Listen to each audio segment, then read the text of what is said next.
of a great conspiracy.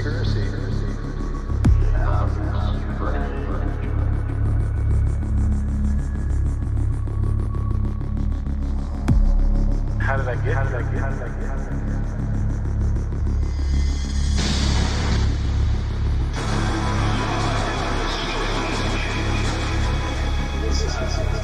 Yeah, it's kind of a creepy place, you know, because there's no light at all. A lot of experiments out there. Plutonium, nuclear weapon. Nuclear destruction. They're just balls of light.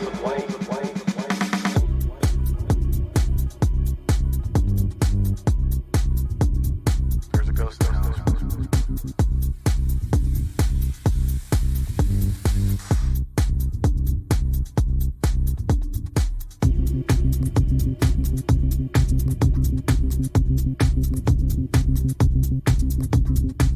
Fantastic.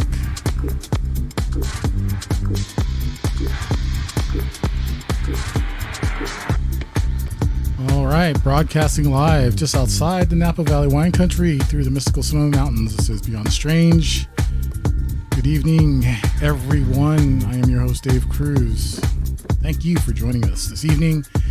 It is Sunday, March 8th, 2020, the year of our Lord. I was very compelled to say that for some reason. And, the time change has happened. We're here. It's all good. We got Brad waiting in the wing. We got a freaking fantastic show for you tonight.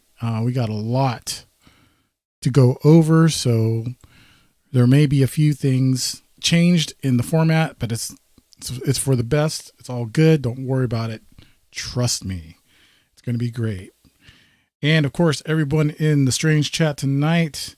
I'm seeing Jose, the Night Stalker, Russ Bailey, Stephanie, Jen, C's G.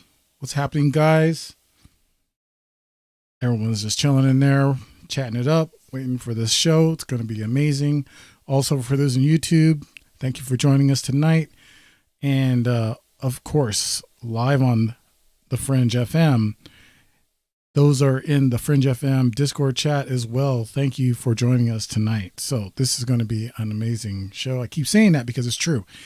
I know I say it a lot, but you have no idea because we have a lot to go over tonight. So with that, I'm just going to say that you can follow the show on Twitter at Strange Days 2015. You can also follow me, Dave Cruz, at Strange Dave 70. You can jump in the Strange Chat Discord channel, ask for an invite to Discord, or go to the beyondthestrange.com website, click on the chat tab. That'll get you in the Strange Chat over at the Discord channel. Subscribe to Beyond the Strange YouTube channel. You can find shows and social media on Facebook and Instagram, all under Beyond the Strange. You can also find the podcast later on iTunes, Google Play, Spreaker, and Stitcher. And please remember to leave that like. Hit that button, please. Also, leave a comment for the show if you want to. I just want to see what you have to say. It's all good. I'm not worried about it. So definitely do that. And always check for updates of the show at beyondthestrange.com. All right. Yes, like I said, lots to go over. And the wonderful Brad Olsen is waiting to come on the show. We've got a lot to talk about tonight. And first and foremost, I just want to mention that,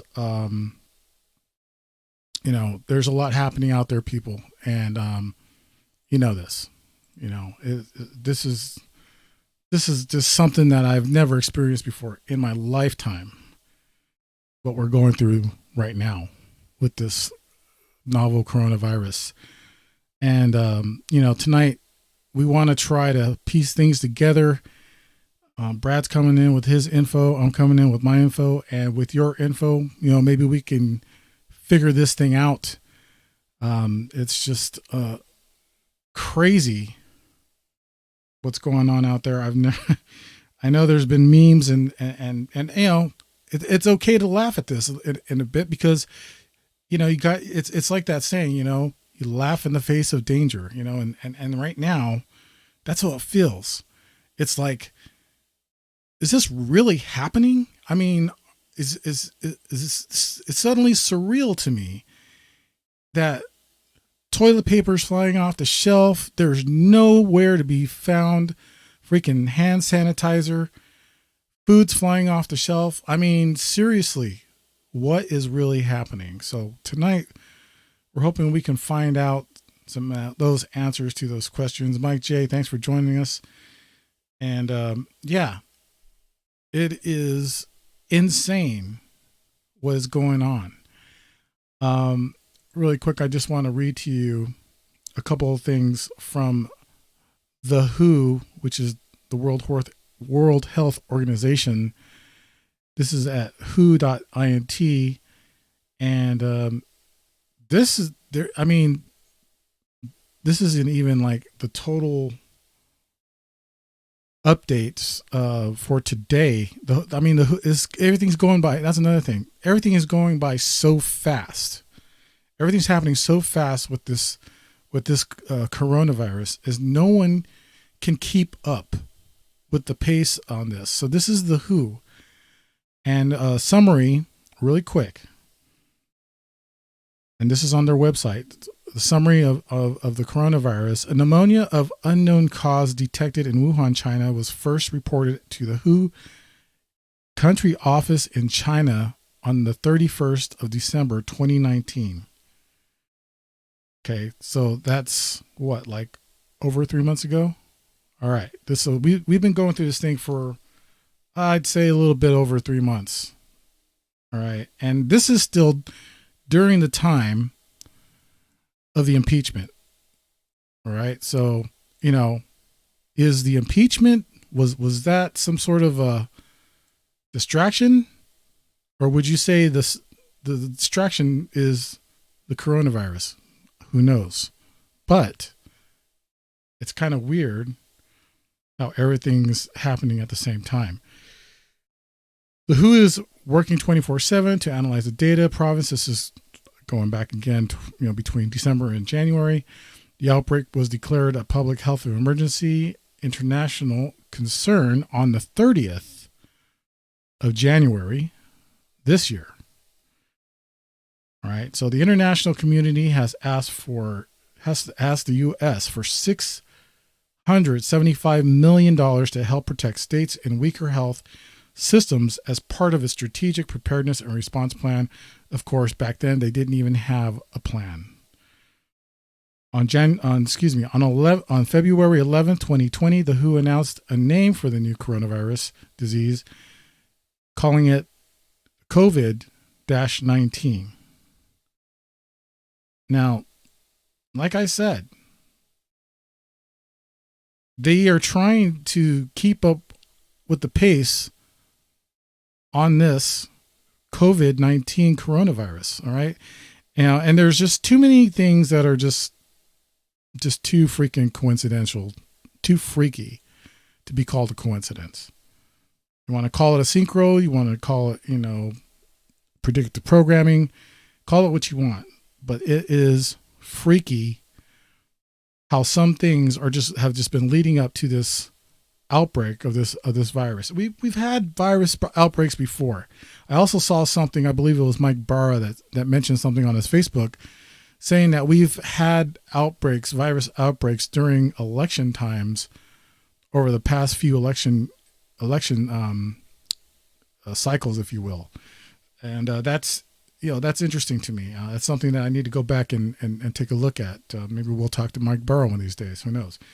But yeah, that was interesting that he mentioned that. So I definitely got to go back and take a look. And guys, again, you know, this is all stuff that we're learning about. Nothing's set in stone. Anything can change tomorrow. It can change in the next couple of hours. Speaking of which,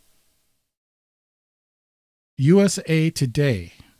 And this is as of 5:30 Pacific time. All right. USA Today, coronavirus live updates. U.S. death toll hits 21. Grand Princess to dock Monday. Senator Ted Cruz to self-quarantine. You know, politicians are starting to finally show their true colors, right? You know, they're going into hiding, they're going into self-quarantine. Is it smart? Probably, but still, it's crazy to hear all of this is happening. Thank you, Catalina, for joining the chat. It is crazy of everything that's happening right before our eyes, people. We are living in something major right now. And yes, I would call it a crisis. By the way, if you guys want to get some more information about the coronavirus, 60 Minutes, I believe, yesterday did a story on it. They have a lot of info on that show. I highly recommend it. Go back and check your on demand on whatever you have, Comcast, Dish, whatever.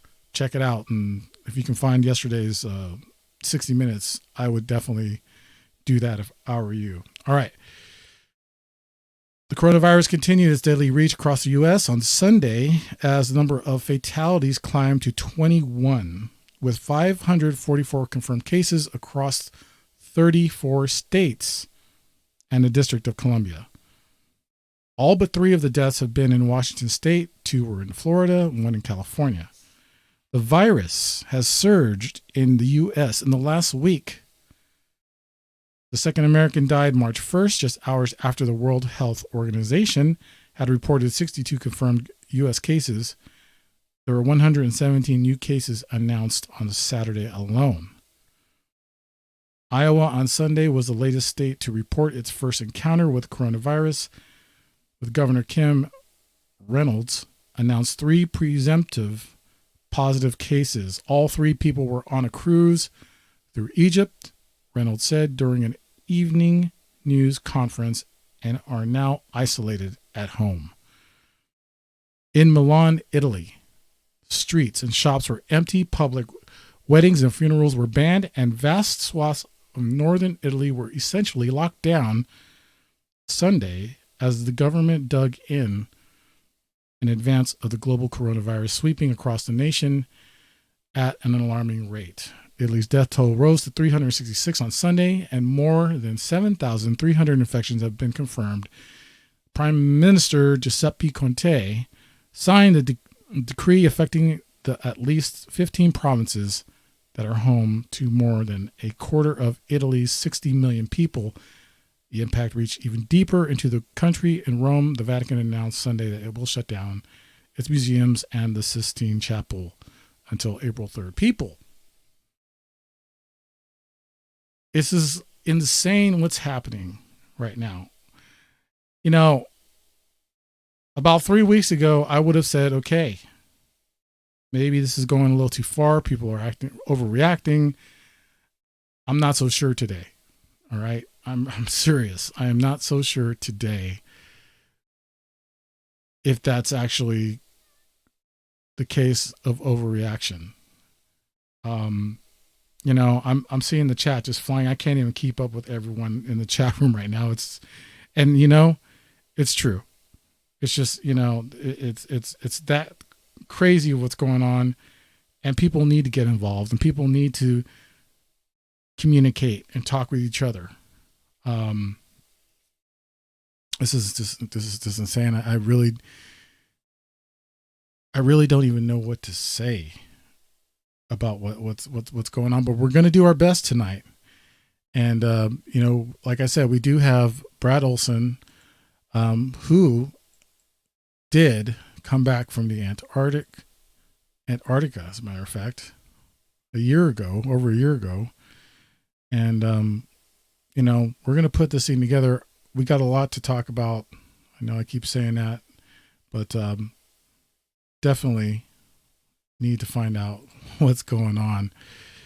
What's happening in this world, people? I really don't know. This is Beyond the Strange. I'm your host, Dave Cruz.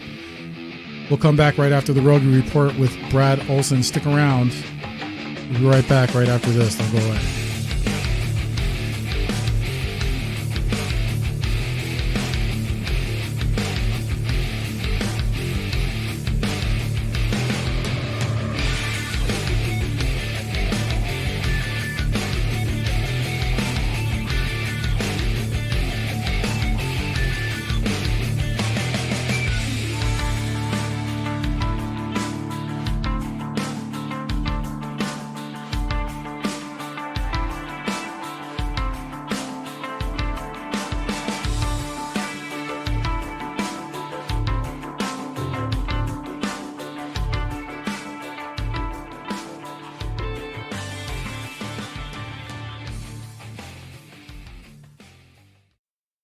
This is the Rogie Report News on the Fringe FM. I'm Jess Rogie.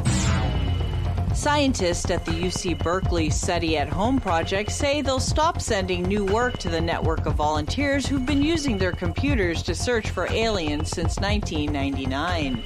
The project is going into hibernation on March 31st, according to a post on its website. The scientists will now focus on studying the results they brought in and writing a scientific journal paper on the findings. Millions of volunteers around the world downloaded the SETI at Home screensaver over the years to help analyze radio telescope data and search for extraterrestrial intelligence, according to the group. SETI stands for the Search for Extraterrestrial Intelligence. Scientists are looking for narrow bandwidth radio signals from space, which are not known to exist in nature. It required huge amounts of computing power, so the program broke the data into chunks that ordinary PCs can handle. Since it was a screensaver, it ran whenever volunteers were not actively using their machines, creating a huge virtual supercomputer.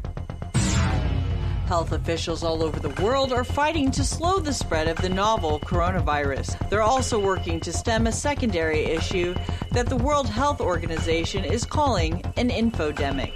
The WHO defines an infodemic as an overabundance of information, some accurate and some not, making it hard for people to find trustworthy sources and reliable guidance when they need it.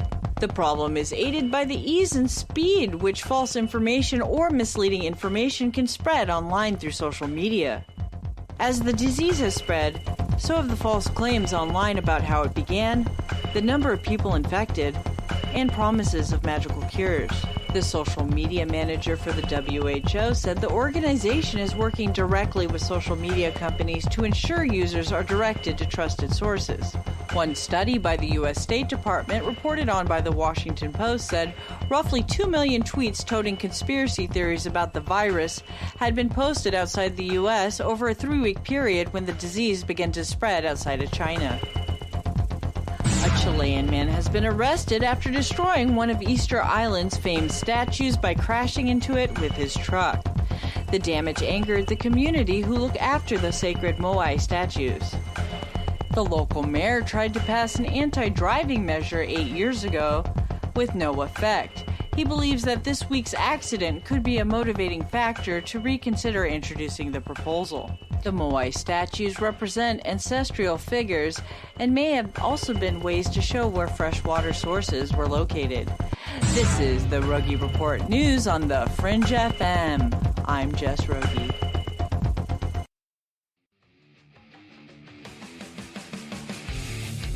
Hey there, this is Ryan Gable of the Secret Teachings radio broadcast, and you are listening to the inquisitive Dave Cruz from Beyond the Strange on the Fringe FM.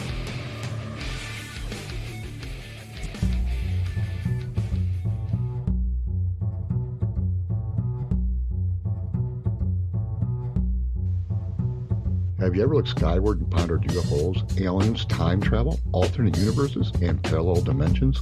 Want to explore paranormal activities, hauntings, and various cryptoids such as Bigfoot, sea and lake monsters? Greetings, Beyonders. I'm author Casper Parks, and you're listening to Beyond the Strange with host Dave Cruz. Help spread the word by posting links to forums and social media. Available at YouTube, Spreaker, iTunes, Stitcher, and TuneIn Radio.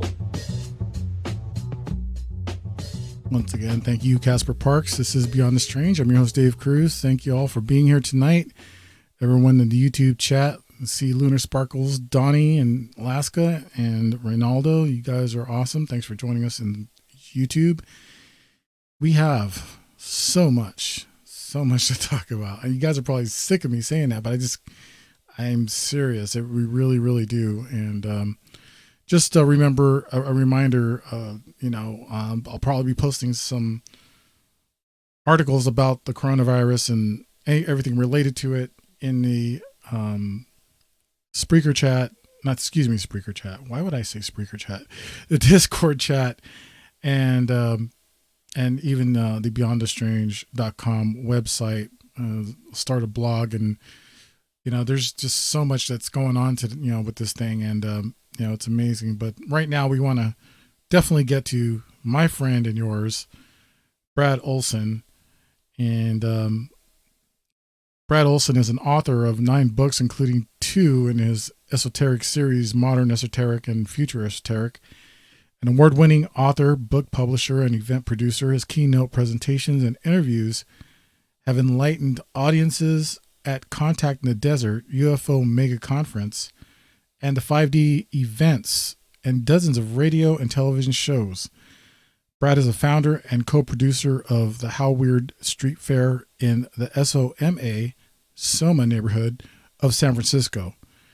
The Chicago native's esoteric writing continues to reach a wide audience while he continues breaking ground in alternative journalism, public speaking, illustration, and photography. You can learn a lot more about Brad at www.bradolsen.com. Please, everyone, help me welcome back to the show Mr. Brad Olsen. Brad, thanks for joining us tonight. Hey, Dave. It's great to be back. Always a pleasure to speak with you, my friend.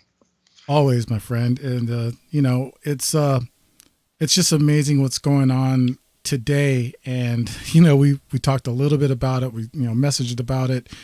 But, we definitely want to start from the beginning with you, Brad. And, again, I always like to let the audience get an idea of your experience and your research. So, what basically got you started in these topics of the paranormal and the fringe science and esoteric, if you will? Yeah. And I named my books after the esoteric. Just always a very keen interest in all the subjects that have been withheld from humanity, including a lot of the history, all the way back to antediluvian civilizations that once lived on this planet. This planet's really old, Dave. A lot of things we need to put into perspective, and that is this has been a garden planet, a real vital living Gaia organism for millions and millions of years. Mm-hmm. And high-tech civilizations have come and gone. We've heard about the lost continent of Atlantis, and before that Lemuria, and it's an old planet. And there's weird things going on right now. I know we're building up to the coronavirus, and some things that I'm going to talk about are just as strange. But to keep in mind that this should just explode among the human population at the breakneck speed it has suggests this did not come out of a bat or a monkey in a living part of Wuhan, China. And I've been to some of those live animal markets, and they're downright horrifying to see the conditions these animals live in. Yeah. There can be one good thing that's come of this, is that China finally said they're going to outlaw those open animal markets. Yeah, I did see that. That's good. Yeah, just that. So I just want to set it up that if this coronavirus had been somehow out there in the way it is so contagious, it would have been out and long ago done a lot of destruction. So that is what the mainstream media is still telling us, how it originated. That's bullocks.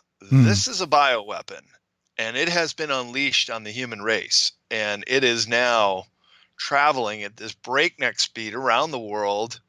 Sure, we have a lot more people right now, but it has these properties. It's called gain of function properties that allow it to spread at a greater distance than normal.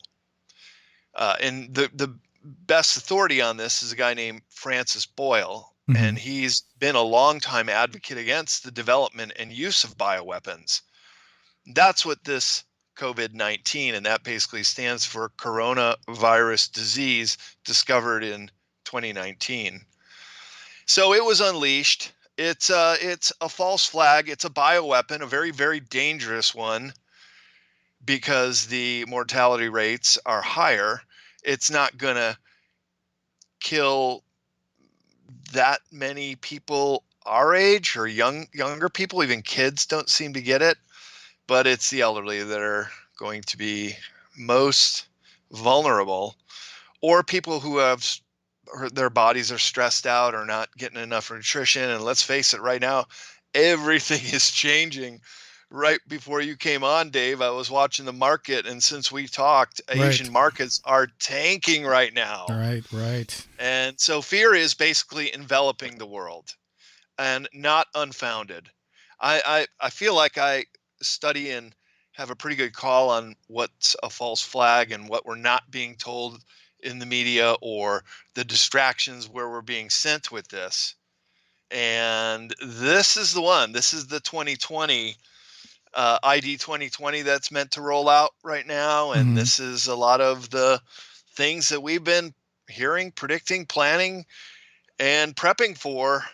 I think is going to happen in this year. It's going to be a watershed year. And with the election in November, it will be one to remember. But here we are in this, the midst of this beginning stages, I would say as well, of this coronavirus bioweapon being unleashed in the world, a weaponized pathogen. Just wrap your head around that. That is just so horribly devastating to think that people would do this to each other. Yes, absolutely. And I know where you're going with this, and this is something that a lot of people did not see coming, maybe a little bit, but we talked about this on Facebook. We talked about this a little bit, that something called predictive programming, could be in effect. Yeah. And this is crazy. Now, I wanted to mention something to you about this earlier, but since we're on the air, I think it's even more appropriate that they called it first the novel coronavirus. Novel. What exactly? Right. What can we tie that to? Well, Brad, you brought it up, and this is something that we could have seen a long time ago, back in 1981. Yeah, isn't that interesting? Almost 40 years ago, Dean Koontz, who was a big best-selling author back in the 70s, 80s, comes out with this novel called The Eyes of Darkness. And it's been making its rounds on social media, but for those who would like a little update, basically fans of author Dean Koontz are insisting that this novel he wrote in 1981 predicted the coronavirus outbreak. The thriller Eyes of Darkness, quote, describes a killer virus named Wuhan 400 after the Chinese city it originated in, same city where coronavirus COVID-19 was first reported.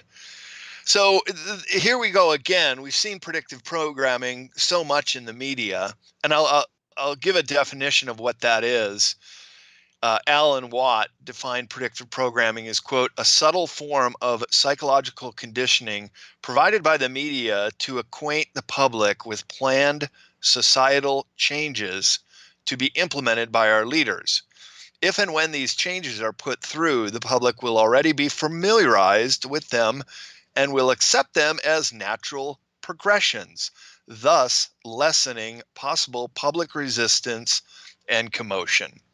So we're also dealing with not only an unleashed bioweapon that's going to trigger many different societal, public, and also financial problems that we're going to have this next year. It Yes. also is this predictive programming to get it in our mind that this is coming. So predictive programming, for anyone not familiar with it, um, it's kind of like an occult, and this is where it goes real deep. This is what I'm so fascinated with predictive programming, Dave, is that predictive programming gets into what it is about humans that it's very unique, and that is we have free will. Right. And in that free will, we can decide what we're going to uptake as our reality. And this predictive programming works right into that. So there are occult reasons to do this as well. Right, and it's very possible it can act as what we've learned is what's called a tulpa, where something gets into the minds of people, and the more people who start believing in this thing, or it gives it power, it brings on a life of its own. It's very possible that this predictive programming is, works in the same way, where you see it in different movies and novels, maybe even video games. I mean, you got The Walking Dead. I even traced it back all the way back to the Omega Man, and even before that, Vincent Price did a movie called The Last Man on Earth, where there was basically a biological weapon that was unleashed, and then there you have the apocalypse happening in that format. So there's so much predictive programming right now, not only with this, but with certain things I've been also following. With like Sabrina, the Chilling Adventures. The Chilling Adventures of Sabrina, where there's a lot of, in my opinion, Luciferian agenda in Hollywood. It's just taking over. It's ridiculous. But we have this situation where, again, I see it's coming out more and more in movies and in books and video games, where it gets into people's brains and they just think about this constantly, causing some sort of loosh, or what, if you will, or whatever. Yeah. Oh yeah. To get humanity in a very fearful state. That's basically what loosh is. And I'm writing about this in my next book, the third and final in the Esoteric Series, called Beyond Esoteric, Escaping Prison Planet. Yeah. I like that title. So this is going to be a good one. But before we move on from predictive programming, just want to read this passage out of the book, The Eyes of Darkness. This is just mind-blowing how spot on the Wuhan 400 virus is also described as a perfect weapon. It affects only human beings, although I have heard animals have started to get this one. So in the way this book didn't really get it absolutely right on that, but this part is uncanny. It said, quote, "They call the stuff Wuhan 400 because it was developed at their rDNA labs outside the city of Wuhan, and it was the 400th visible stream of man-made microorganism created at that research center." And then they go ahead and unleash this thing only a few miles away in this live animal market. But also, almost simultaneously, here you have Iran getting it very shortly after. Like, how someone could go from Wuhan, which went pretty close into lockdown, to get to the highest ranking Iranians. This is really strange too, because how can you get that close to them? So in a way, it seems like it's been targeted into these areas. One, to take down China. They're getting too strong. I'm going to talk about this alternative too. If anybody doesn't follow along with this, I would suggest they try to. But it basically goes counter to what we're being told in the mainstream media. And essentially, it is that this is a bioweapon. It's being launched. It is to then get us into this stage where we're going to be very dependent upon the systems of the world. So I have this top 10 reasons how the coronavirus and 5G are going to combine to make the ultimate bioweapon. See, because even when you bring them together, as well as the nanobots, which we've been breathing through chemtrails, it's going to make us into very programmable human beings. And that this is part of what transhumanism is. So I'm giving you a little preview on my next book here, Dave. I know we were going to talk about Antarctica, and hopefully we'll have time later next hour to get into that. But let me give you these top 10 reasons how Corona and 5G are making the ultimate bioweapon against humans. So the pandemic started in a 5G smart city, which is Wuhan. They just had wired the whole thing. Everybody just had to get mandatory vaccines. That's another reason it all ties in. 5G is known to weaken the immune system. A lack of vitamin D makes people more vulnerable to viruses due to a weak immune system. Of course, geoengineering is a project to dim our sun by spraying the sky with toxic particles. And this has been going on for 3 decades, but it is blocking out the vitamin D, which is one of the best sources of vitamins we can get Right. is from the sun. And there's another conspiracy to weaken us so this stuff can take on. The corona and SARS are both terms connected to radiation. 5G affects and causes flu-like symptoms. All cell phone frequencies open the blood-brain barrier, making us more vulnerable to viruses and toxins. The viruses spread in areas where 5G has been deployed. Mm. Coronavirus has conveniently stopped almost all worldwide protests, especially those in Hong Kong and France. Think about that. No more worldwide protests. They're all done. And then you can look at Bill Gates sponsored coronavirus outbreak simulation called Event 201. And it's thought that the zero in the Event 201 represents a globe.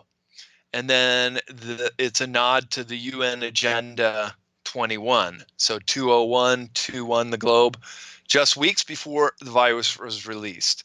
China and Iran are the worst affected countries as they just happen to be in the globalist thorn in their side. And then finally, the virus has been proven now to be artificially engineered and has HIV markers in it.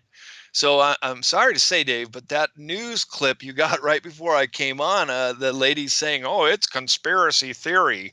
We Right. pretty much know that anybody that says that is basically working for the system that wants to control us with their narrative and this false matrix, the mainstream media. What I'm offering here is this alternative narrative. This is piecing together all the pieces that were not being told. And oh, what a coincidence. All these things keep happening. It just doesn't add up to be all coincidences. No way. No way.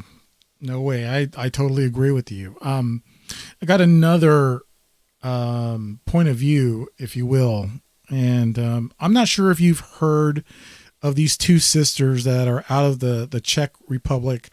I believe they live in a place called Telk. And Ilona and Ivona. And they channel humanoid E.B.E, the entity. E.B.E, yeah. She sends me material once in a while. Now, I asked the question about the coronavirus. And the question I asked is, can Ollie tell us about this coronavirus and if we're going to find a cure? And now this is very interesting because now, according to them, Ollie replied, there is no cure medicine because it is an artificially created biological weapon. In the laboratory, it would have to deal with reptilioids, Brad, and make a pact for the good of the people, but they won't do it. In this, they are strong. And of course, they kind of have to translate and, you get it. So, they won't do it. And they are strong. They attack to the human organism. It is for the reptilioids. It is fun for them. And, this is just, it's interesting that, this outtake, could this be something that's not only from this Earth, this planet, but out of this whole, galaxy? It could have been introduced from space. It could have been introduced from an alien race. There's so many things that, to take in consideration. That's kind of where I'm going. Well, Dave, since your show is called Beyond the Strange, let's go there. Thank you. You mentioned earlier archons. Yeah, the archon. So there are multi dimensions all around us. We're so locked in this third dimensional reality, we can't really escape this 3D we're in. But the archons exist in the fourth dimension. That's the spirit realm, and as well as some darkness. And this is where I think they're pulling occult and entities to aid them in some of these things. And who's at the top of the pecking order in the Archon world? Well, the reptilians, as you mentioned.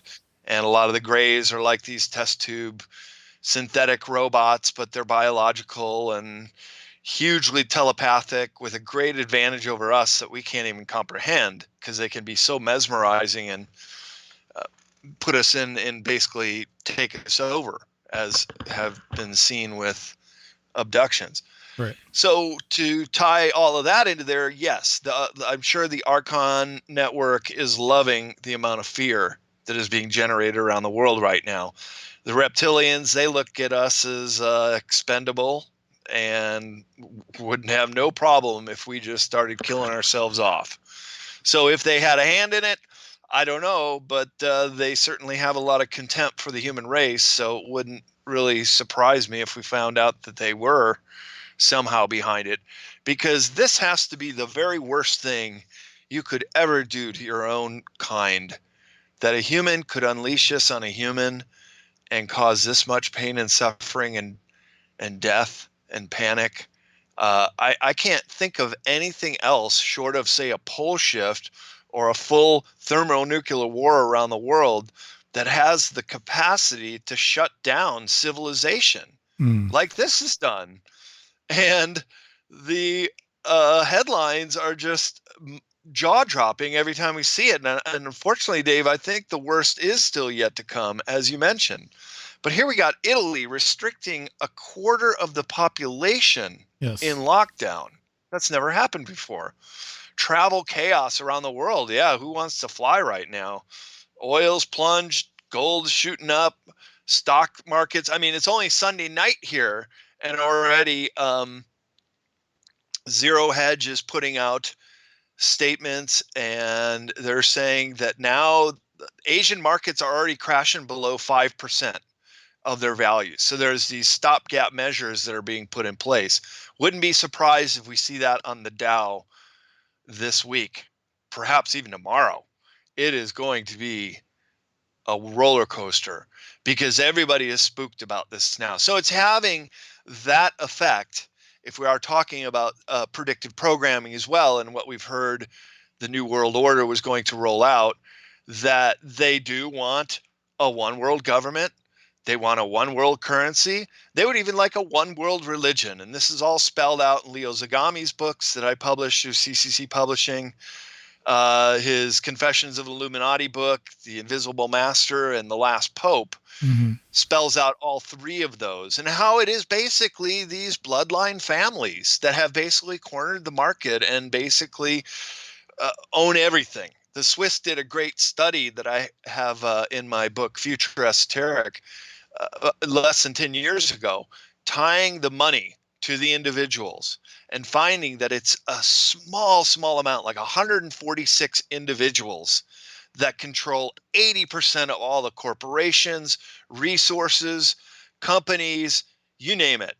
They print our money through the Federal Reserve. So it is a rich person's network. Now, you brought up reptilians, and I'll bring up the coneheads. Sure. Because I don't think they're human. I really think that these, and we see in the Paracas skulls, I talk about them in my Giants lecture, and even a little bit in my South America, Mysteries of South America talk, which I hope to be giving at Human Origins Conference, if it's still happening, first weekend of April, because I'm watching events right now too, and this is all very, very volatile. And I produce the How Weird Street Faire, and we just had notice from our city officials that, quote, San Francisco bans, quote, all non-essential public gatherings at city facilities. And that would be the street where we do the street fair. Yes. So everything's up in the air right now. We may have to postpone this. I don't think people are even going to want to come, really. I mean, already conferences and the big conventions at Moscone Center are all canceling. I have a lot of friends in the union that work in events, and they're just saying that it's catastrophic.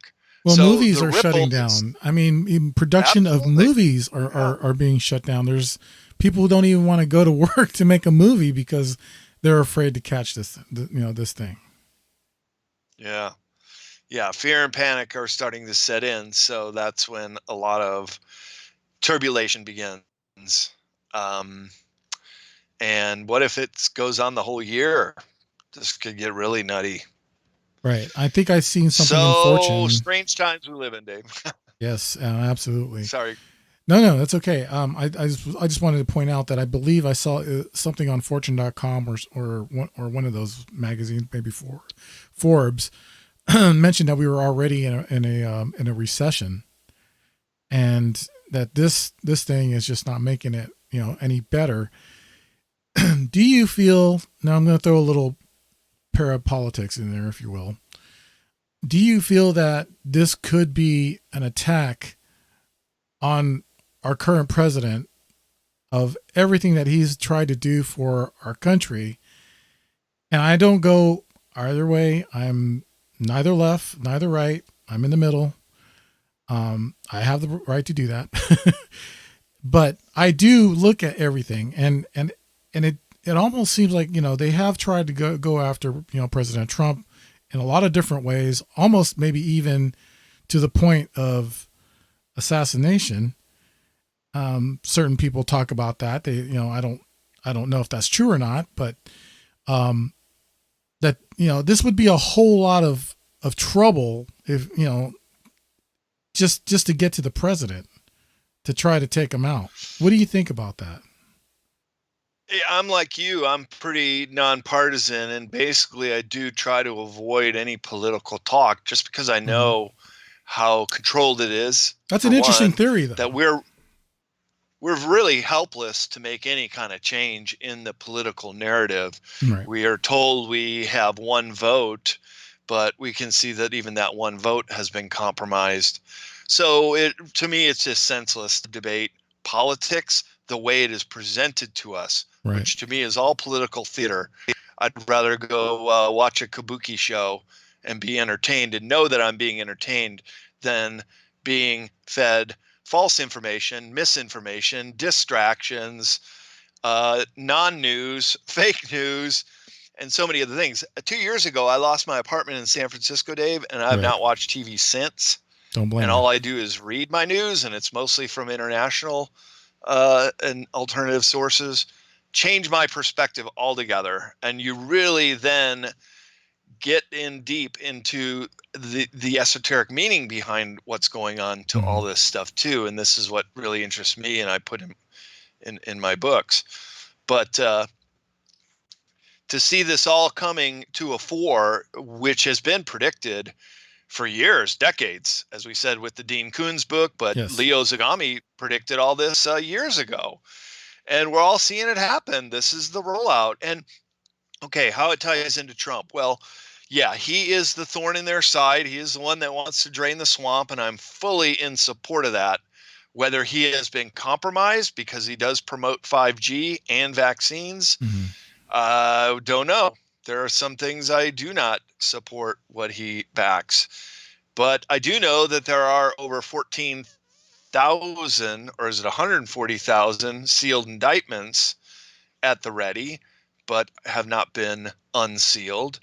So the elite is shaking in their boots. And this is pretty much the last attempt to do the worldwide implementation of the New World Order. Many things have been delayed. I'm not sure if you're up on like the timeline 1 and 2, how things should have happened. Like, remember that talk about predictive programming, those game cards that came out about 20 years ago, and they predicted so many things that have happened and about the occult and secret societies and so forth. One of them was supposed to be in 2012 at the Olympic Games in London. They were going to, some big false flag, blow something up, a lot of people die. It didn't happen. A lot of these things are not happening, so the plan has been delayed and postponed. Meanwhile, people are waking up and are able to see the magician's trick. Once you see how the magician pulls the rabbit out of the sleeve, you never go back to that illusion anymore. And that's what's happening with, I would say, like you and your listeners and people that are starting to grok that there is this whole other alternative narrative that has been denied to us, and that we have to then put together and see that it is a globalist game. They are going down this road to enslave us ultimately at their we don't even know who they are. Who owns the Federal Reserve? We don't even know who these people are. Yet they have the right to print our money and control us through these ways, and they have contempt for us. This is what we really have to bond together as a human race and root these people out. And maybe they do have occult and alien connections. I wouldn't put it past them. Leo Zagami says so, and has 500 pages proving that the elite have connections to the alien occult world, this malevolent force that has been here on the earth for thousands of years. And now that matrix is starting to unravel. And if Trump is part of that unraveling, then bravo to him. But just like you being on the fence, Dave, I often say Trump is going to go down in history as either the worst president, if the scandals and everything else, or he can't get anything done, or he caves in somehow, or he could be the best president in human history. And I hope it's the latter. And I would give him my full support if we did start to take down this cabal network. But now they're fighting back. Okay. Now they're playing their biggest game. And that is this virus. So it will be targeted to take down the economy. And then in that desperate stage, people will be clamoring for assistance. It's classic problem, reaction, solution. And once they get everybody on their knees, which could be in as short of a few months from now, if it goes really bad and we go into, let's just even say there could be an EMP attack or some kind of compromising the power grid. Can you imagine how crazy it would get then? Ooh, so they have a lot of dirty tricks up their sleeves. Now we got the election coming up, and they're absolutely desperate to get rid of Trump. That much is very apparent because look at the Mueller report. That was nothing. The impeachment based on nothing. They're just doing everything they possibly can to get rid of him or make this look like it's his fault. But once again, I think people are waking up and seeing right through the facade and not buying it. I hope not. and again, whether you hate Trump or you like Trump, the proof is in the pudding that these malicious attacks in Congress, in the House of Representatives, Pelosi, you could just feel the contempt, the see it in her eyes, everything that to get rid of the president right now. I say, look, I'm not for President Trump or I'm not against President Trump, but I'm saying right now he is the acting president. And for anyone to try to come back, to get rid of him and put someone in his place right now would be a huge mistake because I believe the momentum needs to, just do the follow through. Let's go through the whole election system. Like you said, it's probably rigged. I mean, he didn't say that, but that's how I feel.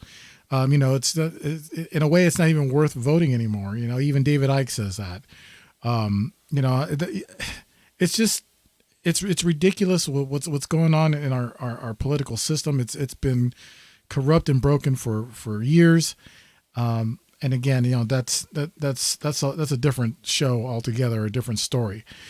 But my thing is right now is everyone needs to come together and start taking this crap serious, because whether or not this is a ploy to, like you said, for the cabal to give it one more shot, this is something that is not just it's serious. That's all I could say. It's serious when you start seeing everything flying off the shelf. When you start seeing businesses, close up shop. When you see audiences all over the place, not go to concerts, not go to events, movies. Come on, this is not a hoax. This is not a hoax, people.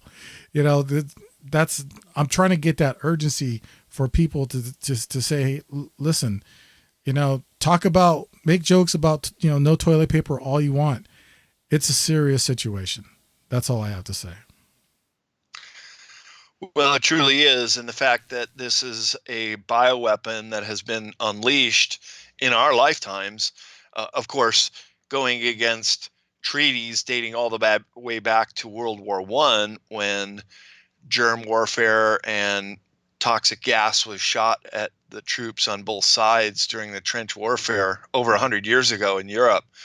This has been one of the greatest dangers facing humanity, tied in then with the advancements in science and how they've been able to tie a whole bunch of different pathogens together to create this COVID-19, which is the term is a chimera, Dave. That means a synthesis of beings. It is artificial life that has been created in a laboratory, a chimera. So this is even what we've heard, the splicing mammals together and creating chimera would be in the age of old.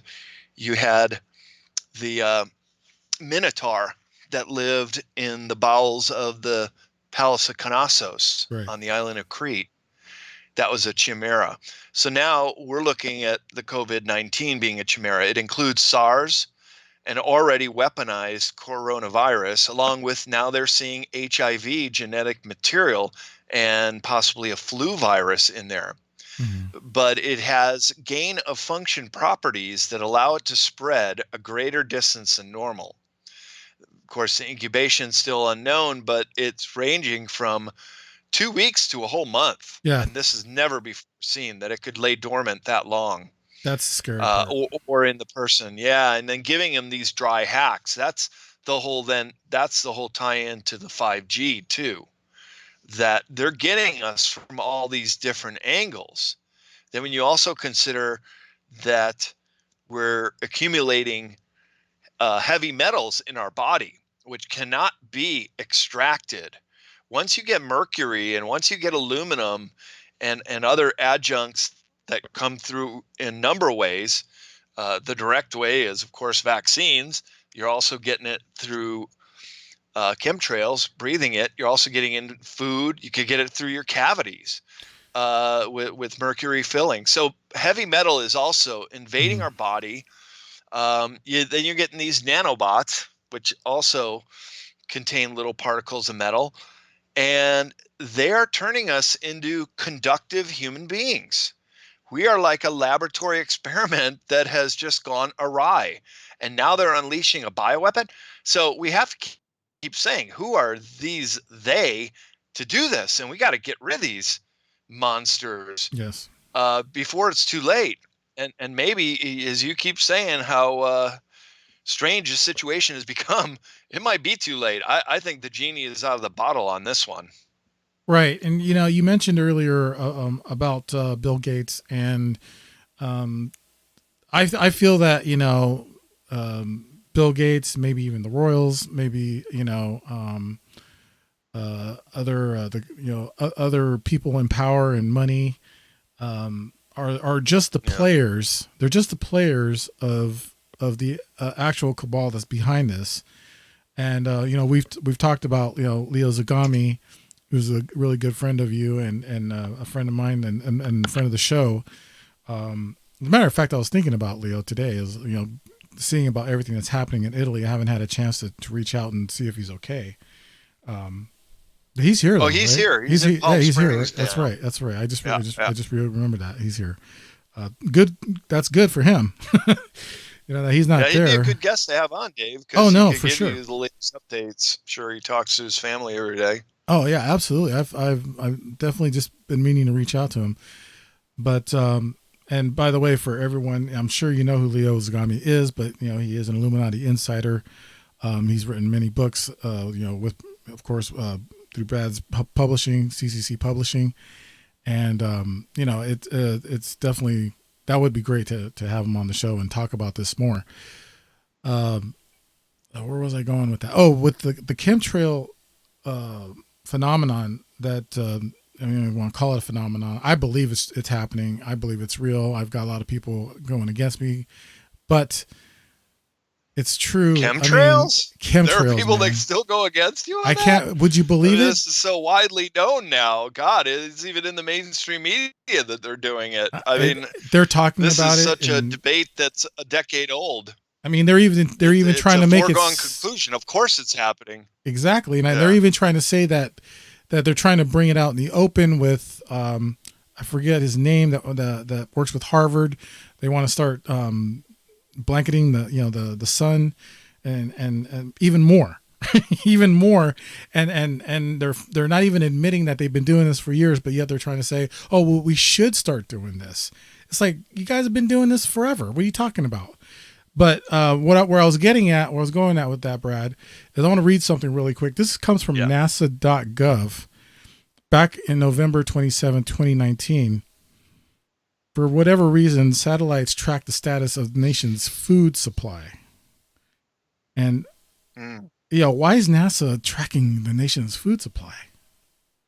That just doesn't make sense to me. But there is a video in there that it shows the United States and all the weather patterns and all that, and it says that farmers across the Midwest are in the race to finish harvesting their corn, soybean, and other staples of the Thanksgiving dinner table before the first crop killing freeze sets in. September rains made a late harvest even later. Heavy spring rains flooded millions of acres of cropland around the Mississippi, Wisconsin, and Missouri rivers. Some farmers never seeded, others started 3 weeks behind schedule.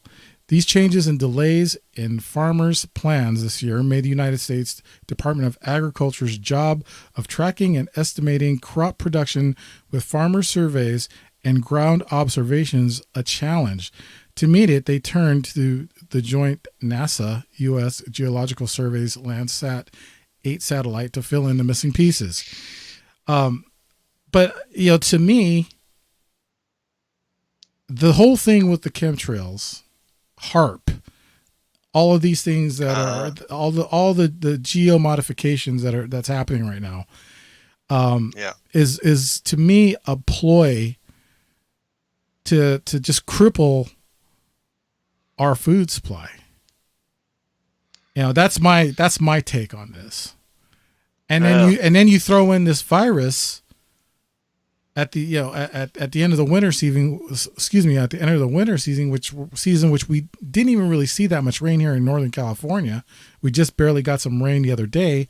We're supposed to get some tomorrow, maybe some more snow. But I mean, it's really crippling us with our food supply, and yet everything's flying off the shelf.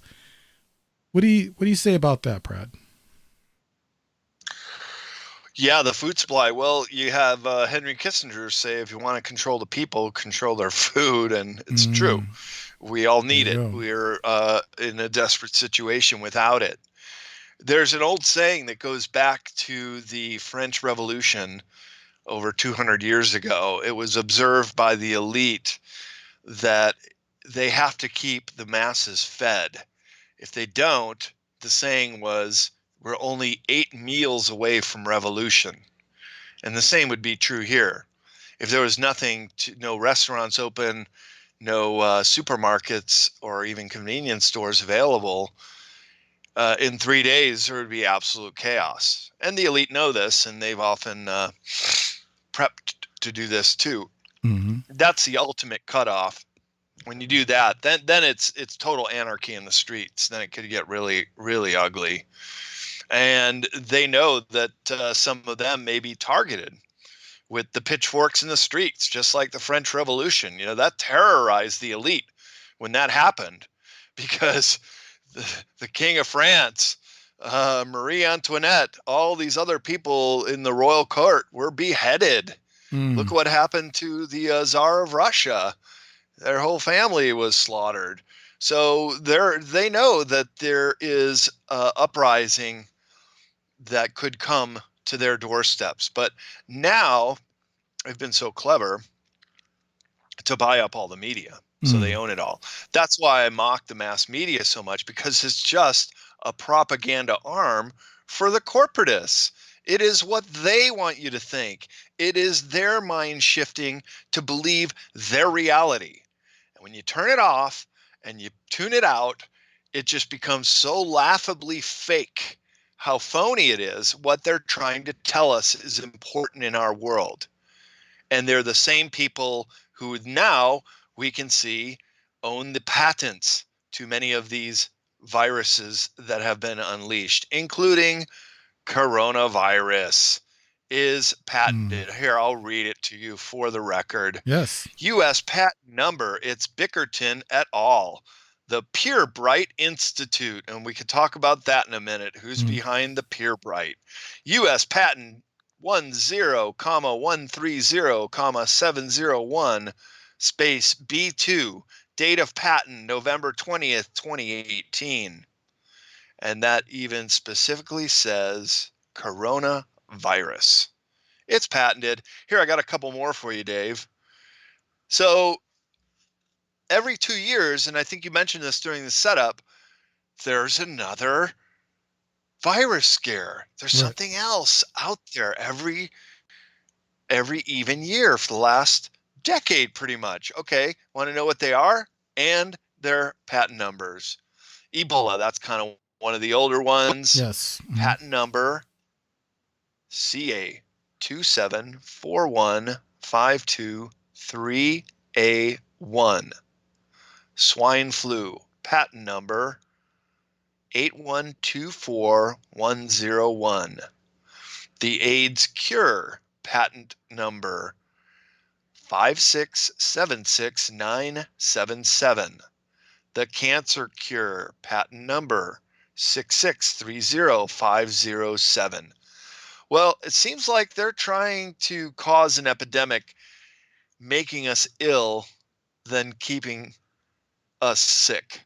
It is how they control us. You mentioned food. This is just one of many ways that they would like to call the herd. And look, they state their intentions quite clearly on the Georgia Guidestones, saying that Thank you. the world population is meant to be held in balance at 500 million people. Okay, well, what happens to the other 90% of us? They just like us gone. So these are all things that are part of the slow kill agenda. And when you say that there's still people that still don't understand that our skies are being sprayed and what they're breathing in and deny it all, it's like the ostrich sticking their head in the sand, or the monkey, see no evil, hear no evil, speak no evil. You can be ignorant if you want, but to your own peril and detriment by doing so, because now your health and your life might be at stake if you don't start understanding what's going on and what's happening to us. This is very serious, this game we're playing in now. And for people who just want to still argue over schematics or what Snoops says is false, well, they're owned and controlled by the globalists too. There you go. You want to try to debate me about what the globalist is trying to tell me is reality? Ain't going to happen, because it's just so transparently fake. So we have to do our research and find this hidden in plain sight stuff, Dave, just like we were talking about predictive programming. It's right there for us, but we just have to open our eyes and see what it is, and understand that a lot of these things are also part of business, and they have patents, and there's even money to be made off of them and being withheld. So I'm always an advocate of going back to natural cures. And that too has been hijacked by this allopathic medical mafia that's basically taken over from the time of the Rockefellers. Look, we can trace all this stuff back to them. And I did want to come back to this Pure Bright Institute, because these guys are basically doing it again. And I invite your listeners to go, if they're on Facebook, go to Esoteric Book Series, because this is where I post the most controversial material. Because like you, I'm not going to get caught up in flame wars anymore on social media. I got way too much going on, and it's a waste of my time to try to convince anybody. Look, I've been in Facebook jail, and I've had my computer hacked, and they've come after me for talking the truth. But now is the time to really pick and choose our battles well. But since they're unleashing this on us, we got to unleash back on them. We have to. And I've always said that consciousness is the revolution. That's how we change this whole matrix and delete the elite. We got to where we can make shots at getting rid of these people. And it's all the usual subjects. So I'm reading from this great article by Prepare for Change. And they're saying coronavirus, Quintique, and the Rothschild bombshell. It ties into these guys who print our money here in the United States, and they live in Europe and Israel and overseas. But Benjamin Fulford, I don't know if you caught his last report. He said that Jacob Rothschild's been cornered in Zug, Switzerland, in his big compound. And he is one of the ringleaders. And so this is such a Hail Mary pass to throw out this coronavirus at all of us, that these, and it ties up to the British Crown as well. It's the CIA is teamed up treasonably with INET IQ group, which is part of the monarchy. And then this Lord Pilbright, who's also a Rothschild, and banker Cusman.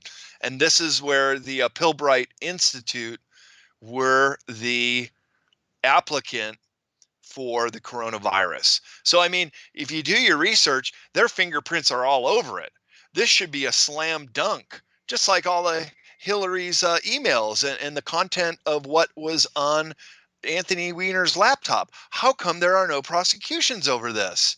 This is so salacious. It could get all out to the internet, and researchers like you and I can read this stuff, Dave, but these people don't get arrested. Right. So we're living in still a very contrived and controlled world on every level. I mean, the corruption is just so deep, unfortunately, but if it can be rooted out, and if Trump is the one to do it, oh my God, then he would be the greatest president of all time. But I still don't know if he kind of seems to be in bed with Israel and perhaps the Rothschilds. And I don't know, he could be the worst president if he's compromised and he goes that path. Yeah, we just don't know what's going on anymore. And that's the thing, is we need to keep up on all of this stuff.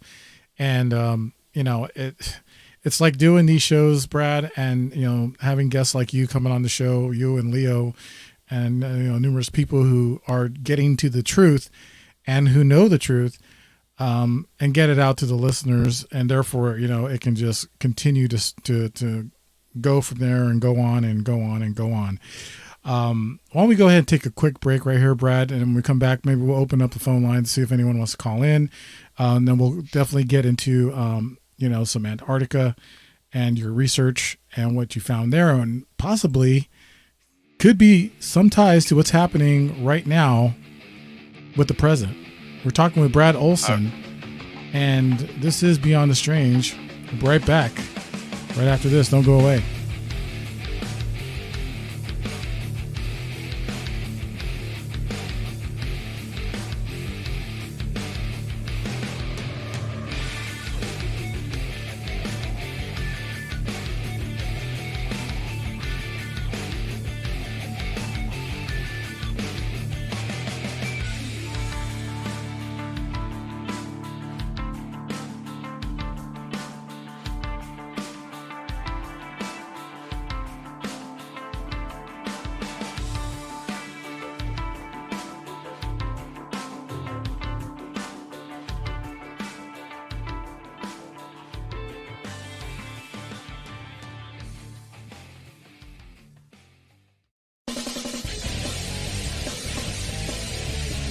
Hey, this is Deb, and you're listening to Dave Cruz on Beyond the Strange Radio.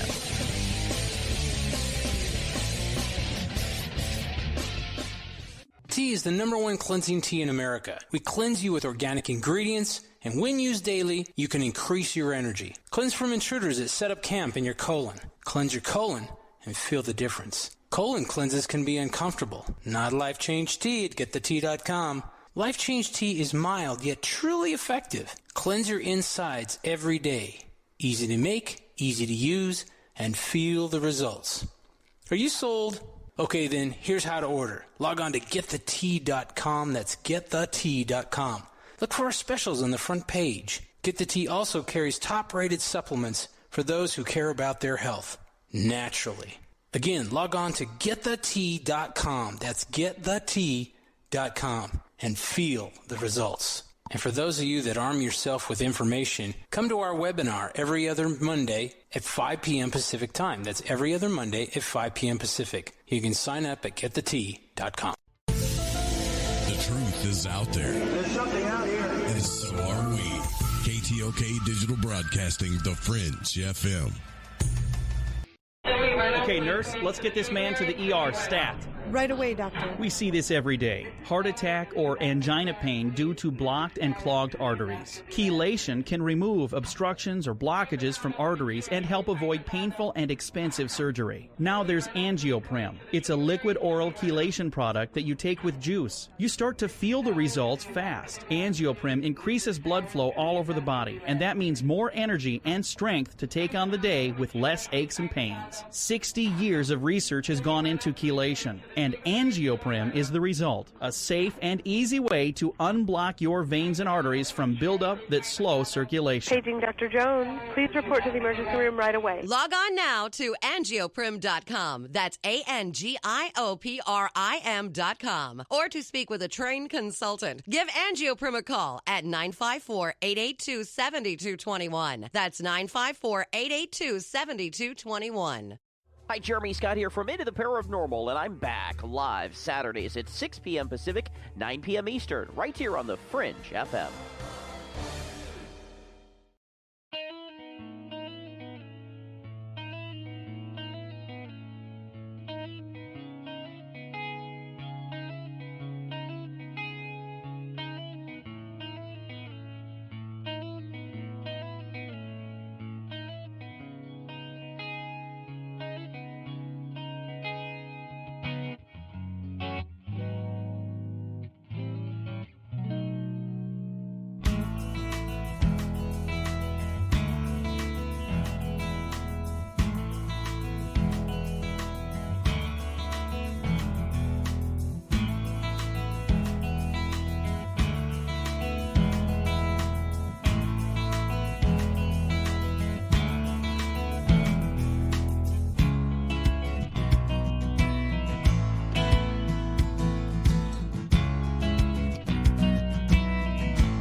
Welcome back. This is Beyond the Strange. I'm your host, Dave Cruz. Tonight we are speaking with author and researcher Brad Olsen, and you can go to www.bradolsen.com. We have a number of links posted on the Beyond the Strange website as well for Brad's links to all of his stuff. And we are talking about the coronavirus, of course, all kinds of other goodies in the conspiracy theory, now conspiracy reality. And I just want to welcome back Brad Olsen. Thank you for joining us again, Brad. Oh, great to be here with you, Dave. And it's time's just boogieing again. Yeah. Yep, sure is. I think I first met you at a conference at wasn't it Awareness Life Expo? You had a booth there, and we just got to talking. That was like right when I started speaking at conferences about 4 or 5 years ago. That feels like it. Yeah, I think it was probably about 4 years ago. Yeah. It's been a while. I've been doing the show for quite a while, and not as much as I'd like to do it. I'd like to do it more and more during the week, but it's just, it's a lifestyle thing. But matter of fact, speaking of that, I'm kind of out of the public, if you will, because the other day at work, I injured my foot and I actually fractured it. So I'm going to be home for a while doing a lot more research and a lot more stuff with the show than I thought. So maybe it's a good thing. So we'll see what happens. But it's definitely something that I enjoy doing. And I feel that's important because, like I said earlier, we really have to get this information out to the people. And I put the number for the show. If you want to call in, the number is 1-415-891-9083. Again, that number is 1-415-891-9083. If you'd like to call into the show and talk to Brad and I about the events that are happening today, or anything else you'd like to talk to Brad about. There's plenty of stuff to talk about with his books and his research and, his talks. And one of those things is Antarctica, Brad. And, that's something that we talked about when you first came back, which I was, very stoked to hear about what happened in Antarctica. And so, yeah, I'll leave it to you, my friend. Well, I had some time, money, and the desire to travel last year and the year before, the end of 2018.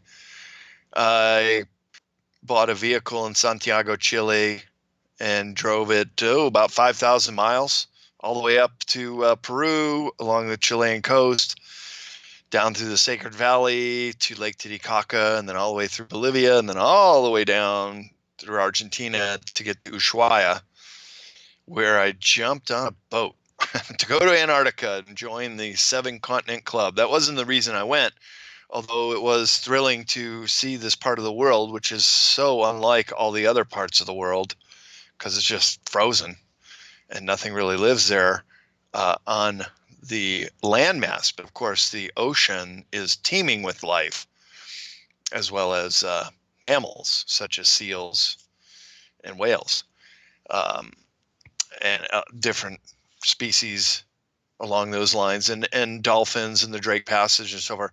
So the nature was phenomenal, but I went down there to investigate all these things that we heard might be under the ice, such as giant craft, such as antediluvian civilization harkening back to Atlantis or older, such as pyramids poking their way through, such as a giant hole in the ice that may lead to an inner world, and giants and megafauna being pulled out from below the ice. Well, I couldn't really find the answers to any of that, although we did find that certainly there is a big no-fly zone near the South Pole.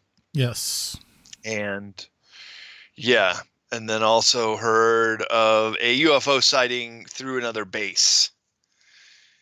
And that was about it. Nobody really knew anything about the other items I mentioned. Not to say they don't exist, but people are very transient in Antarctica. They're only really there during the season, which is November until right about now. Everybody's pretty much bugging out. And then there are skeleton crews of people that live in Antarctica over their winter down there. Only 1,000 people on the entire continent. It's the 5th largest continent in the world. And there's only 1,000 human beings there in the coming months. So that's really strange that we should be on such a heavily populated planet, but down there, no one. It's dead. It's just frozen. It's also geothermically active. There's 91 known active volcanoes in Antarctica. So this leads to the whole very real possibility that there are giant chasms under the ice, especially around some of these geothermal features. And some of those volcanoes might not even pop through. There could very well be more than 91. So I was just always very interested in all this stuff, and I felt like I had the ability to do it on a sailboat for 26 days. And that's pretty unusual. Most people will go down on a cruise ship. It's 2 days over the Drake, 5 full days along the Palmer Peninsula, and then 2 days back. We were 4 days on a sailboat crossing the Drake, in which I got really terribly sick and lost probably 20 pounds or more. Then 15 full days in Antarctica, followed by 6 days returning because we were tacting against the wind. Plus some crew members really wanted to go by and see Cape Horn, that division between the Atlantic and the Pacific. It's one of the most famous mariner crossings in the world, just like every mountain climber wishes to see Mount Everest in their lifetime. Right. So yeah, we went and did it, and then we got back to Ushuaia. I sold the vehicle down there in El Chetlan, Argentina, and then just flew back. And 1 year ago, I was just returning and doing all these interviews coast to coast. Flew me out to Boulder, did Beyond Belief with George Norrie, and you know them all.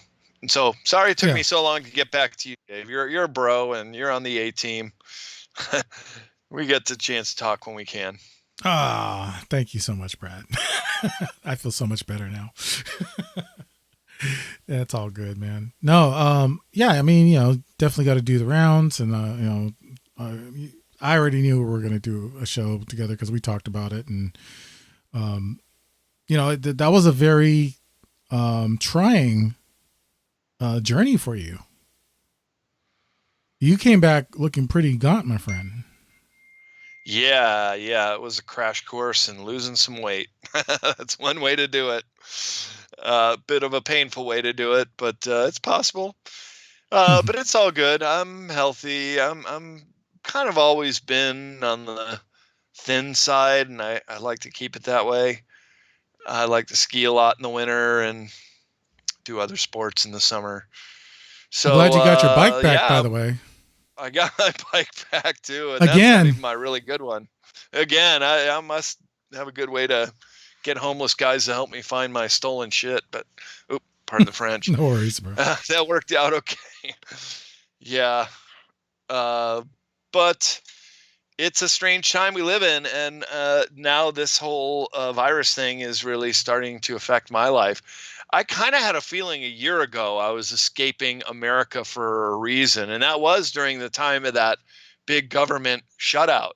And in fact, we didn't even find out that the government reopened. I think it was 35 days. It was the longest one, or the second longest government shutdown. That's right. We did not find the 3 Americans on our boat that the government reopened until we got to the Palmer Station.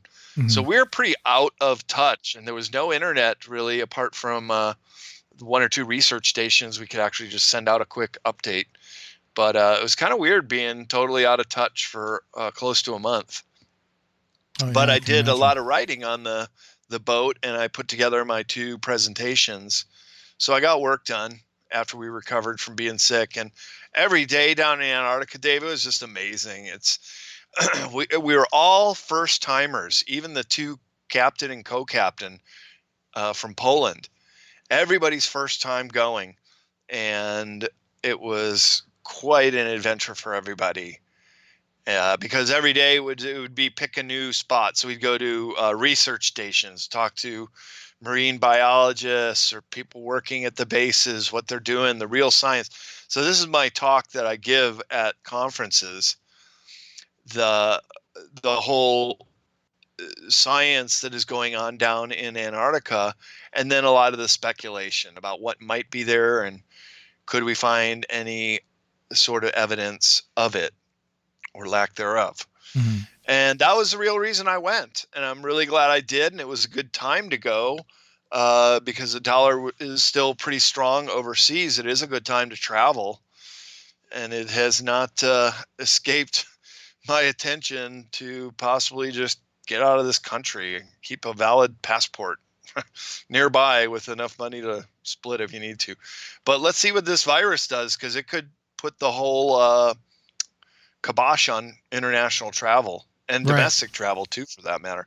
That's right. I'm planning to go out to go skiing, see my dad and brother, and now they're saying they might even shut down ski resorts.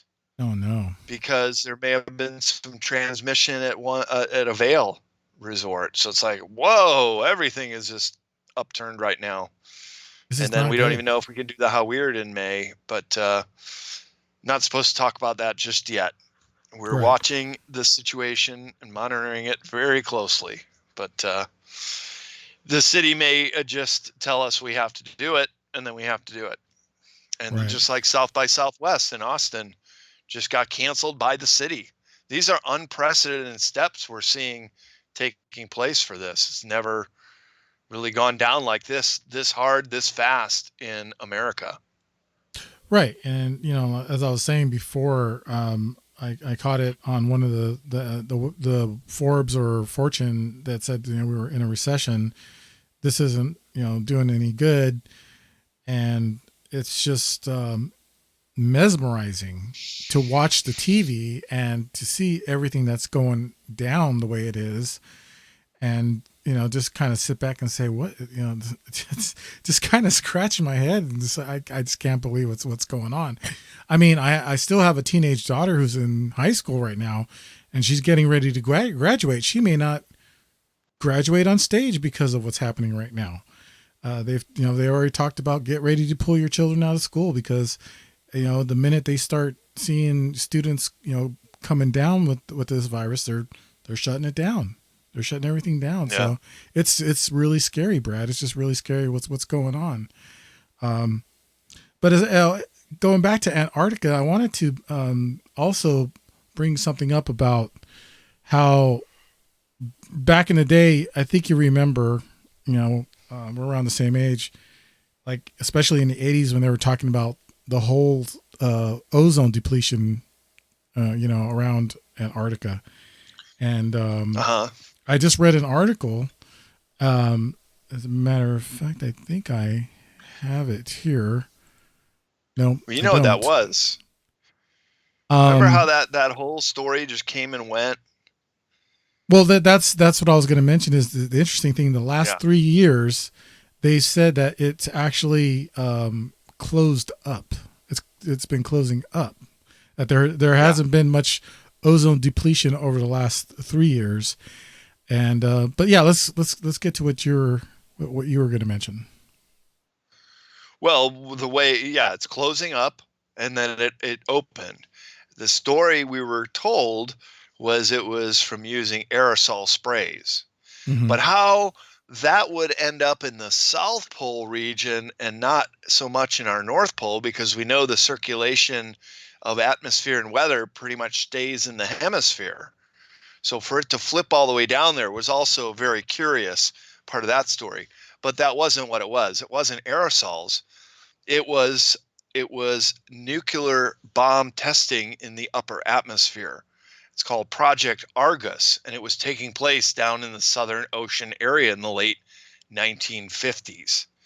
And they were basically purposefully poking holes in the ozone just to see what would happen. The cover story was, well, maybe the pollution of the world will escape through the world this way. This is called Alternative 1.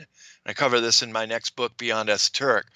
There was Alternative 1, 2, and 3. Alternative 2 is go underground. The elite could burrow down in these huge, deep underground military structures and live underground for many generations. Alternative 3 is to go off planet, colonize the moon, Mars, and beyond.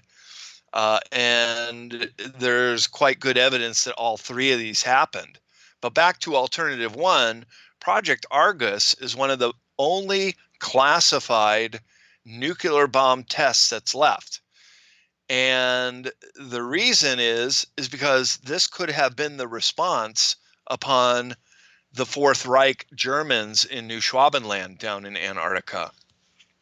And often in my interviews, or even when I speak at conferences, if I'm asked about going back, I said, yeah, I'd love to go back with a film crew and go to New Schwabenland with Geiger counters and find out once and for all if there is a high amount of radiation near the presumed New Berlin base, base 211. And I know exactly where it is on a map, not too far away from the Schumacher Ponds. And in my presentation, I show the original map of New Schwabenland of Antarctica. So come on out to Human Origins, first weekend of April. And then the very next weekend, I'm going to be in Sedona at Beyond the Matrix. And then end of May, I'll be in Indian Wells for Contact in the Desert. And I also signed on for Disclosure Fest in Los Angeles around summer solstice. So this is the last year I'm presenting on Antarctica, but I'm glad you brought up the ozone, because that is the new rethinking of what those holes were. It wasn't ozone at all. It was nuclear bomb tests, including what they may have rained down upon these German sites in Antarctica. And of course, what also is being rethought, remember the famous video and photos of the the dozen or so craft flying over the Capitol building in 1952. Yes. It's very iconic. Not aliens at all, but New Schwabenland Vril craft. They're anti-gravity flying saucers that Admiral Byrd said we could be facing a new enemy that could fly pole to pole at incredible speeds. So refueling is not an option. They're obviously flying off of exotic propulsion and anti-gravity zero-point energy to go pole to pole and then overfly Washington and just say, hey, you know what you're messing with here? And this is the same force that defeated Admiral Byrd in 1946, 1947. And supposedly craft came up out of the water, confronted the Armada, and as a show of force, split one of the ships in half with a high-powered laser beam.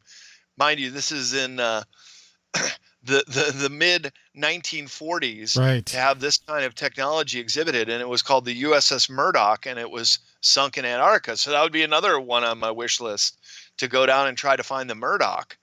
And I even went so far as to contact a salvage company to see what they thought of the idea, and they said it's intriguing, but you have no idea how expensive rescue in the Southern Ocean among icebergs, not even really being able to pinpoint where it is, how difficult that would be. And it is. And any kind of expedition to Antarctica is very difficult and very expensive. I can't even but imagine. It can be done. Yeah, no, Yeah, you've proved it. You've totally proved it for sure. And you know, we actually do have a caller, Brad, on the line, and I believe we have Kat on the line.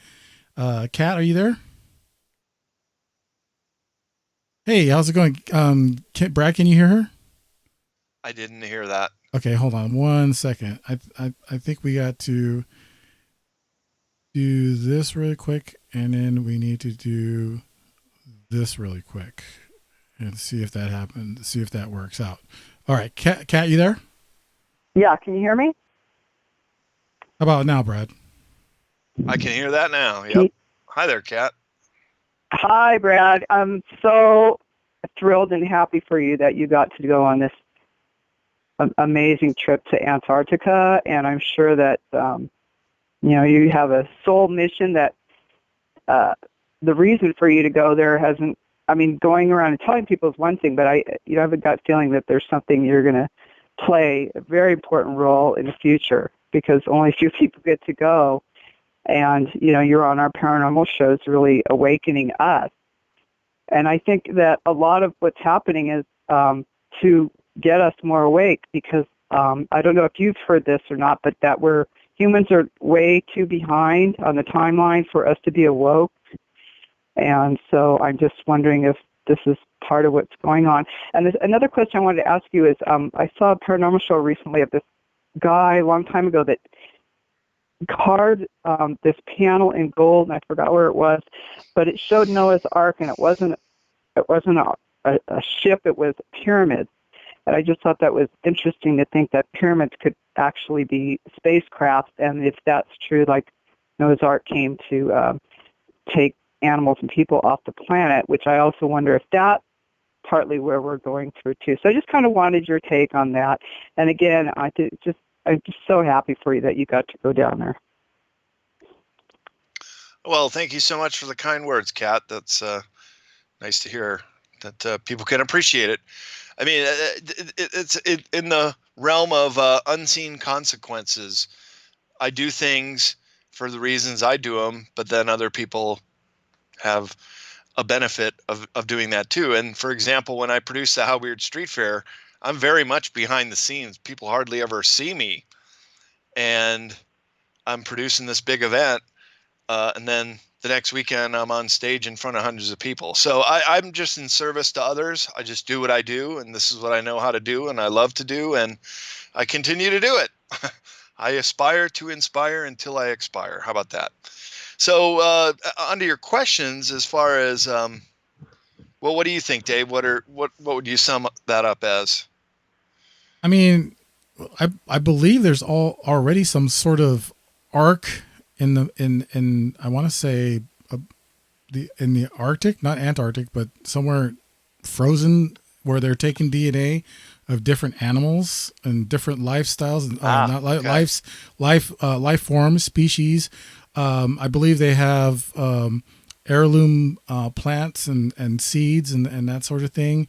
And does that kind of answer your question, Kat? I mean, well, I'm just wondering if you both feel that, because this is what I keep hearing on, other research and stuff, that they're saying that humans are not on the timeline, that we're not awoke enough, and we need to get to that point because the Earth change is coming, and then for some of those who believe in official first contact. Mm-hmm. So, I'm just wondering, do you guys, I totally feel that. Yeah, I do too. Absolutely, Kat. And that's why we're trying to wake people up. And especially with this whole virus now bearing down upon us, that if you're not awoken, you might suffer the consequences of being ignorant, because we got to really start taking care of ourselves and know what we're up against. Because now it's getting real. It's getting for real. And we're not even sure what the future is going to be with this thing, how bad it could get. Or it could just, hopefully it just flares out in the next week or two and we're back to going on living our lives. But as time goes on, people are getting more and more awakened. And that's why it's harder to fool the people all the time, because so many of us have just cried BS so many times that can't take this abuse of all the lies. So we're absolutely in a race between ignorance and consciousness, waking up to this world and the matrix, this false matrix that's been built around us. What say you, Dave? I'd say that would pretty much sum it up, Brad. I totally agree with that. And Kat, thanks for calling in, and thank you for sending some of those healing energies for my foot. Yeah, hope your foot feels better. And I'm going to ask one more question. I'm going to take my answer offline. And that was, Brad, did you do some really good meditation? And what something metaphysical did you see? And thank you, and I'll take my answer offline. Oh, I always meditate. I'm always in my own way of keeping myself in a higher emotional state. I don't like being angry, fearful, all the lower emotions, even jealous, or things that change you mentally. I believe if and it works for me, staying at a higher level of emotion is my form of meditation. And my form of meditation is keeping me in a higher emotional state that I can do what I need to do, live my life, not hurt anyone, be in service to others, and try to help people understand these sometimes very thorny subjects. I've been told since the time I was a little kid that my grandpa said, Brad, you got the gift of gab. Says you could have been a lawyer or a great salesman. I turned out to be a marketing major in college and with art. So I've been able to market the art and use my diploma. But I didn't know I'd be an author or public speaker or helping to get very vital information out to the right people. And just like you, Dave, I've taken a lot of arrows. We get cheap shots thrown at us and had to debate the naysayers, and it just comes with the territory, I suppose. But keep your chin up and just speak what you believe is the truth as you know it. And if you make a mistake, fess up to it, change your outlook on that particular subject, and move on. Because this is what we're talking about, Dave, in this field is fringe subjects. So they are pretty much scoffed by the mainstream, and we're called a lot of names. Conspiracy theorists. I consider it conspiracy realists. Exactly. Because it's an overwhelming abundance of information and evidence that we are being hoodwinked by the elite. These are the real enemies, and we have to keep coming back to this because they're the ones doing it. They have hijacked the system. Whenever you live in a money-orientated system, it's just going to get hijacked. It's the way it always is. The psychopaths will collect it all, and they'll get themselves into positions of power because they're that ruthless, and you're giving them the constructs to do it. In my book, Future Esoteric, I have a chapter in the Utopia section called The End of Money. I was just going to bring that up. Wait to get rid of it if we can, because then you take the control power away. Did you ever go to Burning Man? I haven't had a chance to go to Burning Man. It's just out here in Nevada by us. Uh-huh. I went 17 times and published a book called The Tribes of Burning Man by Stephen T. Jones. Oh, cool. And at Burning Man, they have a gift economy. You can't spend your money because everything's free. And it's such a cool way to transact. You're just making people happy and giving stuff away. And when we do this, we trigger this sensory in our brain that's the feel good. Releases the endorphins almost, and it's closely affiliated with how you feel doing really euphoric drugs. But you can do it the natural way by being generous. And we have this in us to make us feel good for helping ourselves out. But we have been so tricked and hoodwinked into thinking that it's everyone but us, kill or be killed. Always look out and don't trust strangers and this and that to divide us, where in reality we will unify. And when the human race unifies, then we delete the elite. It's game over for them because we'll know who they are and what they've been up to. And I'm a nonviolent person. And I follow Gandhi and Martin Luther King and nonviolent resistance. It has to be the way we deal with them. And it would be similar to what South Africa did with a Truth and Reconciliation panel. They get tried, they get put in a jail cell, and they never leave. And they never have the opportunity to do what they've done. It's better than an eye for an eye and a tooth for a tooth, because when you release violence through capital punishment, it kind of brings you energetically to the same level that they're at and what they did. So someone has to take the higher road, and that is saying, okay, we're just going to throw you in jail for the rest of your life. I know the temptation will be to show up with pitchforks at their homes and string them on up, but it's not the way to do it. It's interesting that you're bringing it up in this format, Brad, because I remember a while back ago when I first started talking with your friend of mine, Patrick Roddy's. We were talking about the psychopaths when the chemtrails, were first being really talked about, and he mentioned the same thing, that we have to not resort to violence, but come together with love and just all around just good feeling. And to me, I kind of didn't understand it at the time. And I'm still kind of trying to wrap my mind around that, because I am also not a violent person, but when I hear and see the things that the psychopaths really are doing, right, it does make me want to resort to some sort of, not violence, but some kind of retaliation, at least, to where these guys are going to go down and they ain't coming back. Right. That's how I feel.